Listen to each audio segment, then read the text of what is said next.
হত্যাকাণ্ড তদন্তের নির্দেশ প্রধান উপদেষ্টার। ইসকনের আন্দোলনে দেশি বিদেশি ইন্ধনের শঙ্কা স্বরাষ্ট্র উপদেষ্টার। চিন্ময় দাসকে কারাগারে পাঠানোয় ভারতের উদ্বেগ, ভারতের বিবৃতি তথ্যের ভুল উপস্থাপন, বন্ধুত্বের মেজাজের বিপরীত পররাষ্ট্র মন্ত্রণালয়। ষড়যন্ত্র ঠেকাতে ভোট দরকার, তারেক রহমান। সংস্কার কমিশনে সংবিধান সংশোধনের ৬২ প্রস্তাব।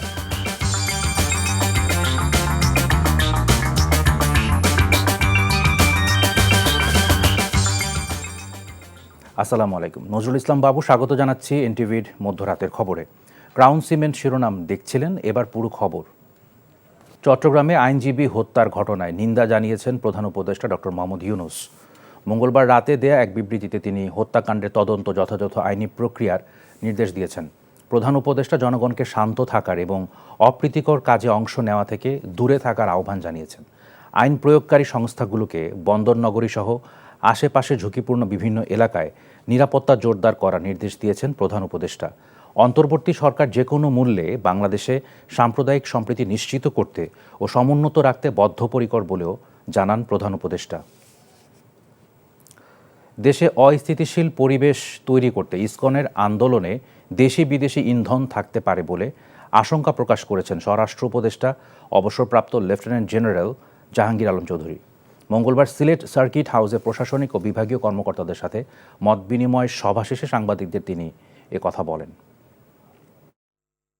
আমার মনে হয় কিছু ইন্ধন, বাইরেরও কিছু হয়তো ইন্ধন আছে এবং দেশেও অনেক দুই একটা পার্টি আছে যে তাদের থেকে হয়তো কিছু ইন্ধন আছে। আবার ধরেন যে যাদের আমরা ব্যান করে দিছি তাদের থেকে হয়তো কিছুটা ইন্ধন আছে। এটা আপনারা বের করতে পারেন বেশি, যেহেতু আপনারা তো সাংবাদিকতা করেন, আপনার অনুসন্ধানী সাংবাদিকরা যদি ইন্ধন বের করে দিতে পারেন তা আমরা এটা এগেনস্ট অ্যাকশন নেব।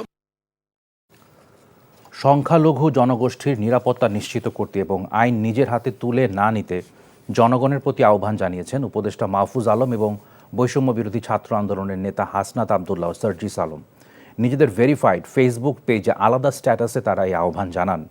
মঙ্গলবার সন্ধ্যায় অন্তর্বর্তীকালীন সরকারের উপদেষ্টা মাহফুজ আলম ফেসবুক পোস্টে ছাত্র জনতার অভ্যুত্থান ও সার্বভৌমত্ব রক্ষার্থে সবাইকে শান্ত থাকার আহ্বান জানান। তিনি বলেন, সরকার দ্রুতই সকল রাষ্ট্রদ্রোহী ও সন্ত্রাসীদের বিরুদ্ধে যথাযথ ব্যবস্থা নিবে।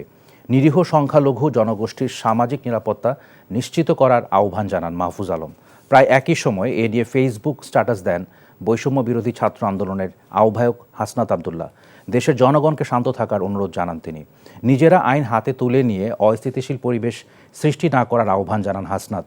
জাতীয় নাগরিক ঐক্যের নেতা সার্জিস আলমও এই ইস্যুতে ফেসবুক পোস্ট দিয়েছেন। তিনি লিখেছেন, ধর্মকে হাতিয়ার হিসেবে ব্যবহার করে কোনো ব্যক্তি বা গোষ্ঠী যদি সাম্প্রদায়িক দাঙ্গা লাগানোর চেষ্টা করে তবে তাদের বিরুদ্ধে কঠোর ব্যবস্থা নিতে হবে।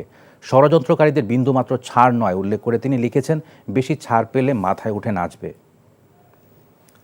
সম্মিলিত সনাতনী জাগরণ জোটের মুখপাত্র চিন্ময় কৃষ্ণ দাসকে গ্রেপ্তার এবং জামিন আবেদন নামঞ্জুর করার ঘটনায় উদ্বেগ প্রকাশ করেছে ভারত। ভারতের পররাষ্ট্র মন্ত্রণালয়ের এক বিবৃতিতে এই উদ্বেগ জানিয়ে দাবি করা হয়, বাংলাদেশে হিন্দু ও অন্য সংখ্যালঘুদের উপর একাধিক হামলার পর এ ঘটনা ঘটেছে। এর আগেও সংখ্যালঘুদের বাড়িঘর ও ব্যবসা প্রতিষ্ঠানে অগ্নিসংযোগ ও লুটপাটের ঘটনা ঘটেছে বলে দাবি করে দিল্লি। হিন্দুদের সমাবেশ করার ও মত প্রকাশের অধিকার নিশ্চিত করতে বাংলাদেশি কর্তৃপক্ষের প্রতি আহ্বান জানায় ভারত। ইসকন নেতা চিন্ময় দাসকে গ্রেফতারের ঘটনায় ভারত যে বিবৃতি দিয়েছে তা হতাশাজনক বলে পাল্টা বিবৃতি দিয়েছে বাংলাদেশ। ভারতের দেওয়া বিবৃতিকে ভিত্তিহীন ও ভুল উপস্থাপন বলছে দেশের পররাষ্ট্র মন্ত্রণালয়। মঙ্গলবার রাতে পররাষ্ট্র মন্ত্রণালয় থেকে গণমাধ্যমে পাঠানো এক বিবৃতিতে এসব কথা উল্লেখ করে।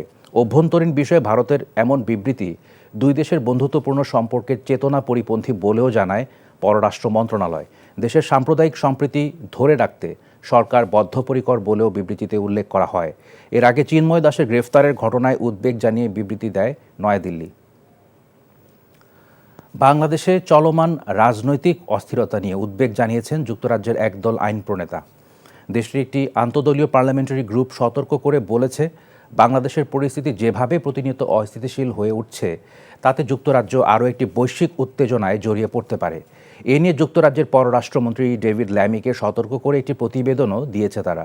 মঙ্গলবার ল্যামিকে এই প্রতিবেদন দিয়েছে the all party parliamentary group for the Commonwealth APPG। বুধবারের মধ্যে চিন্ময় কৃষ্ণ দাসকে মুক্তি না দিলে বৃহত্তর আন্দোলনের হুঁশিয়ারি দিয়েছে বাংলাদেশ সম্মিলিত সনাতনী জাগরণ জোট। একই সঙ্গে চট্টগ্রামে আইনজীবী হত্যাসহ অন্যান্য সহিংস ঘটনা পরিকল্পিত, যা সনাতনীদের উপর দায় চাপানোর চেষ্টা বলেও দাবি করেন জোটের নেতারা। মঙ্গলবার সন্ধ্যায় রাজধানীর ঢাকেশ্বরী মন্দিরে সংবাদ সম্মেলনে নেতারা আরও অভিযোগ করেন, প্রশাসন নিরপেক্ষ নয়, চিন্ময়কে অবিলম্বে মুক্তি ও হামলাকারীদের গ্রেফতার না করলে শুধু দেশে নয় সারা বিশ্বে আন্দোলন ছড়িয়ে যাবে বলে হুঁশিয়ারি দেন তারা। এছাড়া তাদের ৮ দফা না মানলে দেশে কঠিন সংকট তৈরি হবে বলেও সতর্ক করেছেন তারা। আমাদের আন্দোলন শান্তিপূর্ণ, এই শান্তিপূর্ণ আন্দোলনের ভিতরে কেউ কোনো দুষ্কৃতির কাজে ঢুকে কোনো ধরনের অরাজকতা সৃষ্টি করতে চায়, তো সেই জন্যই আমরা প্রশাসনকে আমরা বলবো যে এখানে বিভিন্ন গোয়েন্দা সংস্থার লোকজন আছে, তারা সজাগ থাকবে। আমাদের ৮ দফা দাবি হলো অধিকারের আন্দোলন, আমাদের কোনো সরকারের বিরুদ্ধে না, কোনো গোষ্ঠীর বিরুদ্ধে না। দেশে আইন শৃঙ্খলা পরিস্থিতির পরিবর্তন হবে জানিয়ে তথ্য ও সম্প্রচার উপদেষ্টা নাহিদ ইসলাম বলেছেন, গণ অভ্যুত্থান পরবর্তী অবস্থায় সব দেশেই সংকট। সচিবালয়ে ডিআরইউ নেতৃবৃন্দের সাথে সৌজন্য সাক্ষাৎ শেষে এসব বলেন তিনি। কোনো গণমাধ্যমের উপর হামলা মানা হবে না, তবে জনগণের ক্ষোভ প্রকাশের অধিকার রয়েছে বলেও জানান নাহিদ। বলেন, বিগত সরকারের লুটের টাকায় গুজব ছড়ানো হচ্ছে। রিপোর্ট করছেন রোকনউদ্দিন। প্রথমে রোববার, তারপর সোমবার ব্যাপক সংঘর্ষ হয় রাজধানীর কয়েকটি কলেজের শিক্ষার্থীদের মধ্যে। এমন বাস্তবতায় মঙ্গলবার সচিবালয়ে ঢাকা রিপোর্টার্স ইউনিটির নেতৃবৃন্দের সাথে সৌজন্য সাক্ষাৎ শেষে তথ্য উপদেষ্টার কাছে সাংবাদিকরা জানতে চান দেশের আইন শৃঙ্খলা পরিস্থিতি নিয়ে। পরিস্থিতি তো পরিবর্তন হবে। এখন আমরা তো পুলিশ ব্যবস্থাপনায় পরিবর্তন আনতে চাচ্ছি, পুলিশ সংস্কার কমিশন আছে। এখন আপনাকে আমাদের সবাইকে বুঝতে হবে যে আমরা একটা বিপ্লব পরবর্তী একটা পরিস্থিতির মধ্যে আছি, এবং বিপ্লবের মধ্য দিয়ে কিন্তু ল অ্যান্ড অর্ডারের ব্রেক হয়। ফলে নতুন করে আবার ল অ্যান্ড অর্ডারটা তৈরি হইতে কিছুটা সময় আসলে লাগে। ভিতরে যেই নানা ধরনের সক্রিয় অংশ থাকে তাদের অনেক বেশি ভূমিকা রাখতে হয়, যেমন রাজনৈতিক দল, সামাজিক সংগঠনগুলো, ছাত্র আন্দোলনগুলো আছে যারা। বর্তমানে অনেক গণমাধ্যম প্রত্যাশিত ভূমিকা পালন করছে না বলে জানান তথ্য উপদেষ্টা। বলেন, গণমাধ্যমের ওপর কোনো বাধা নিষেধ থাকবে না এবং কোনো হামলাও মেনে নেওয়া হবে না। মানুষের যে ক্ষুব্ধতা, ক্ষোভ তৈরি হয়েছে, এটা কিন্তু সাংবাদিকদের বা ওই গণমাধ্যমের দায়িত্ব এটা স্পষ্ট করা। তবে যেটা যখন এটা ল অ্যান্ড অর্ডারের জায়গায় যাবে তখন সরকার তো অবশ্যই তার যেই ভূমিকা সেটা সে পালন করবে। সেই জায়গা থেকে আমরা বলেছি যে আমরা যদি পত্রিকা অফিস ভাঙচুর বা চাপ প্রয়োগ করা হয় সেটা তো অবশ্যই আমরা মেনে নিব না, এবং আমরা সেক্ষেত্রে সহায়তা করব। কিন্তু পাশাপাশি জনগণের ক্ষুব্ধতা থাকলে তারা সভা সমাবেশ করবে শান্তিপূর্ণভাবে, আমরা সেটা শান্তিপূর্ণভাবে যাতে করে সেই আহ্বান জানিয়েছি। সেক্ষেত্রে পুলিশও যাতে দায়িত্বশীল আচরণ করে আহ্বান জানান কোনো গুজব না ছড়াতে। গতকালকে যে কলেজে নিহত হয়েছে ছাত্ররা, সেটা কিন্তু হচ্ছে এই যে বিগত সরকারের যারা দলীয় কর্মী তারা কিন্তু ব্যাপকভাবে প্রচার করেছে। বিগত ফ্যাসিস্ট সরকার যেই টাকা লুটপাট করেছে, এখন জনগণের টাকা, সেই টাকা এখন ব্যাপকভাবে ব্যবহার তারা করতেছে। Rokonuddin, NTV news, Dhaka. আগামীতে রাজনৈতিক রূপরেখা কেমন হবে তা নিয়ে পুনরায় সকল ছাত্র সংগঠনের নেতাদের নিয়ে আগামী মঙ্গলবার আলোচনায় বসবে শিক্ষার্থীরা বলে মন্তব্য করেছেন বৈষম্য বিরোধী ছাত্র আন্দোলনের মুখ্য সংগঠক আব্দুল হান্নান মাসুদ। জাতীয় ছাত্র সংহতি সপ্তাহের শুরুর দিনে মঙ্গলবার ঢাকা পলিটেকনিক ইনস্টিটিউট এবং বাংলাদেশ টেক্সটাইল বিশ্ববিদ্যালয়ের শিক্ষার্থীদের সঙ্গে সাক্ষাৎ শেষে গণমাধ্যমে এমন মন্তব্য করেন তিনি। এ সময় তিনি আরও বলেন, দেশের সার্বভৌমত্ব রক্ষায় ও যে কোনো ষড়যন্ত্র রুখে দিতে শিক্ষার্থীরা আর কোনোভাবে বিভাজিত হবে না। আর বৈষম্য বিরোধী ছাত্র আন্দোলনের কেন্দ্রীয় নির্বাহী কমিটির সদস্য সিনথিয়া আয়েশা জন আকাঙ্ক্ষার বিরুদ্ধে যারা কাজ করবে তাদেরকে চিহ্নিত করে আইনের হাতে তুলে দেওয়ার আহ্বান জানান জনসাধারণের প্রতি। সেই স্টুডেন্টরা এখন ভাগ হয়ে যাচ্ছে, এর কারণটা আমরা যেহেতু আমরা নতুন রাজনৈতিক রূপরেখার কথা বলেছি, নতুন রাজনৈতিক বন্দোবস্তের কথা বলেছি।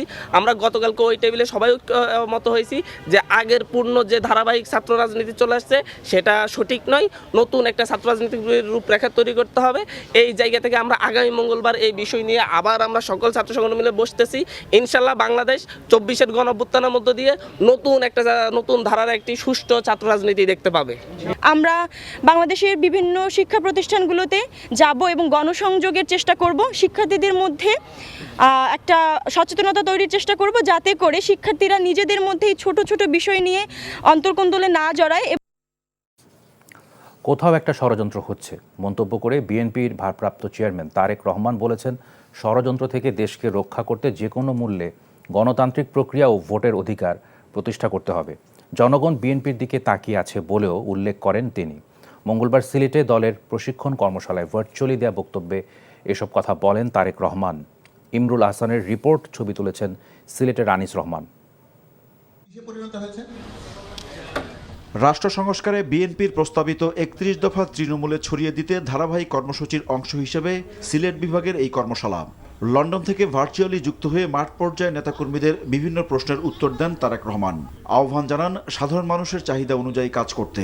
বাংলাদেশের জনগণ তাকিয়ে আছে বিএনপির দিকে, কারণ কম বেশি সবকিছু মিলিয়ে মানুষ এতটুকু বিশ্বাস করে যে বিএনপির কাছে গণতন্ত্র, বাক ব্যক্তি স্বাধীনতা এগুলো নিরাপদ বিএনপির কাছে।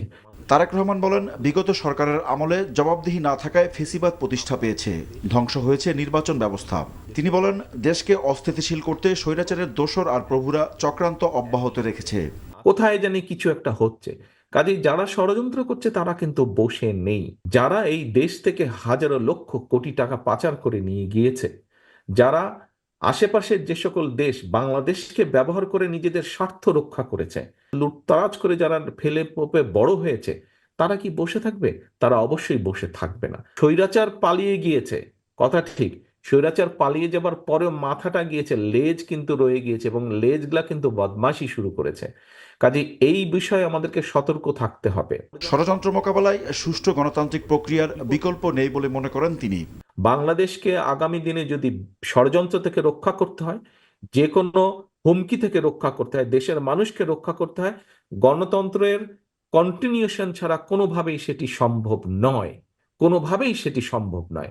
যে কোনো মূল্যে আমাদেরকে গণতন্ত্রকে ধরে রাখতে হবে, মানুষের ভোটের অধিকারকে ধরে রাখতে হবে। সেটি 5 বছর হোক বা যেই সময় হোক, যেই সময় ভোট হওয়ার কথা সেটি সেই সময় ভোট হতে হবে। এর বাইরে অর্থাৎ মানুষের মতামত দেবার যে প্রক্রিয়া সেটিকে চালু রাখতে হবে। ক্ষমতায় গেলে ৩১ দফার আলোকে রাষ্ট্র পরিচালনার প্রতিশ্রুতি পুনর্ব্যক্ত করেন তারেক রহমান। Imrul Ahsan, NTV news, Dhaka. রাষ্ট্রপতি ও প্রধানমন্ত্রীর ক্ষমতার ভারসাম্যের জন্য উপরাষ্ট্রপতি ও উপপ্রধানমন্ত্রীর বিধান সংবিধানে তত্ত্বাবধায়ক সরকার ব্যবস্থা ফিরিয়ে আনা সহ সংবিধান সংস্কার কমিশনে ৬২টি সংশোধন প্রস্তাব দিয়েছে বিএনপি। মঙ্গলবার কমিশনের কাছে এ প্রস্তাব তুলে ধরে দলটি। এদিকে সংবিধান সংস্কারের প্রক্রিয়া দ্রুত এগোচ্ছে বলে জানান কমিশন প্রধান অধ্যাপক আলী রিয়াজ। মইদুল ইসলামের রিপোর্ট। সংবিধান সংস্কারের জন্য বিএনপির প্রস্তাবনা নিয়ে দলের স্থায়ী কমিটির সদস্য সালাউদ্দিন আহমেদের নেতৃত্বে 4 সদস্যের একটি প্রতিনিধি দল যায় জাতীয় সংসদ ভবনে সংবিধান সংস্কার কমিশনে। বিএনপির ৬২টি সংস্কার প্রস্তাবনায় রয়েছে তত্ত্বাবধায়ক সরকার ব্যবস্থা ফিরিয়ে আনা, উপরাষ্ট্রপতি এবং উপপ্রধানমন্ত্রীর পদ সৃষ্টি, সংসদে উচ্চ কক্ষের বিধান রাখা এবং কোনো ব্যক্তি 2 বারের বেশি প্রধানমন্ত্রী না হওয়া। আমরা রাষ্ট্র ক্ষমতায় প্রধানমন্ত্রী এবং রাষ্ট্রপতির মধ্যে ক্ষমতার ভারসাম্য আনয়নের জন্য বিধান রেখেছি এবং পরপর 2 বারের বেশি প্রধানমন্ত্রী পদে কেউ আসীন হবেন না সেই বিধান রেখেছি। আমরা নতুন করে পার্লামেন্টের উচ্চ কক্ষ সৃষ্টির বিধান প্রস্তাব করেছি। সংবিধান সংস্কার কমিশনের প্রধান অধ্যাপক আলী রিয়াজ জানান, সংস্কারের জন্য রাজনৈতিক দলগুলো ছাড়াও বিভিন্ন ব্যক্তি ও প্রতিষ্ঠান সহ সাধারণ মানুষের মতামতকে গুরুত্ব দেওয়া হচ্ছে। আমরা তো এখন স্টেক হোল্ডারদের সাথে কথা বললাম, তাদের লিখিত বক্তব্য আছে, সব লিখিত বক্তব্য কি আমরা পড়ে শেষ করতে পেরেছি? আমরা এখনো পারিনি, সঙ্গত কারণ বুঝতেই পারেন আপনারা। তো সমস্ত রকম যে মতামতগুলো এসছে সেগুলো আমরা বিবেচনায় নিয়ে সেগুলির মাধ্যমে যেখানে মানে যে ধরনের সুপারিশ করা দরকার আমরা সেই সুপারিশগুলো। সংস্কার কথাটার যে ব্যাখ্যা আমরা দিয়েছি সের মধ্যে পুনর্লিখন আছে, সংযোজন আছে, বিয়োজন আছে, সংশোধন আছে, সব কিছু আছে। এছাড়া সংবিধান সংস্কারে গ্রাম থেকে শহর সব জায়গায় মানুষের মতামত নেওয়ার জন্য সারা দেশে জরিপ করা হবে বলেও জানান কমিশন প্রধান। মইদুল ইসলাম, এনটিভি নিউজ, ঢাকা। পতিত আওয়ামী লীগ সরকারের আমলে তৎকালীন র্যাবের কোম্পানি কমান্ডার মহিউদ্দিন ফারুকীর বিচারের দাবিতে সংবাদ সম্মেলন করেছে গুম শিকার ভুক্তভোগীরা। মঙ্গলবার জাতীয় প্রেস ক্লাবে সংবাদ সম্মেলনে ভুক্তভোগীরা জানান, শুধুমাত্র ভিন্ন মত প্রকাশ ও লেখনির কারণে অন্যায়ভাবে গুম ও নির্যাতনের শিকার হয়েছেন তারা। আবার কাউকে তুলে নেওয়া হতো শুধুমাত্র মুক্তিপণের দাবিতে। ভুক্তভোগীদের অভিযোগ, তাদের দেয়া হতো ইলেকট্রিক শক, আবার কারো হাতের উপর চালানো হতো বুট জুতা দিয়ে নির্যাতন। ভুক্তভোগীরা সবসময় থাকতেন ক্রসফায়ারের ভয়ে, ক্রসফায়ারের পর যাতে লাশ পাওয়া যায় সেই কারণে গেঞ্জি ও ট্রাউজারে লুকিয়ে রাখা হতো স্বজনের ফোন নাম্বার। প্রতিদিন রাতে দিনে আমার কখনো ইলেকট্রিক শক দেয়, আর হাতের তালুতে সুই উঠে আমার পায়ের নখ তুলে দিয়েছে, হাঁটু ভেঙে দিয়েছে, এখন আমি ভালো হাঁটতে পারি না। আমার কোমরে মেরেছে, আমার এই কাঁধে শোল্ডারের উপরে ভারী কিছু দিয়ে পিটেছে, কারণ কি দিয়ে পিটায় সেটাও তো আমি দেখতে পারি না, কারণ যেহেতু আমার চোখ বন্ধ। মাটিতে শোয়ায় বাঁশের মধ্যে ডলা দেয়। আমাকে 19 দিন ঘুম ডাকছিল। আমি আমার ঘটনাগুলি যখনই বলতে চাই আমি ট্রমাটাইজড হয়ে যাই। আমার এই ঘুমের ফলে আমার ব্রেনের সামনের অংশ শুকায় যায়, আমাকে ইলেকট্রিক শক দেয়। ভাই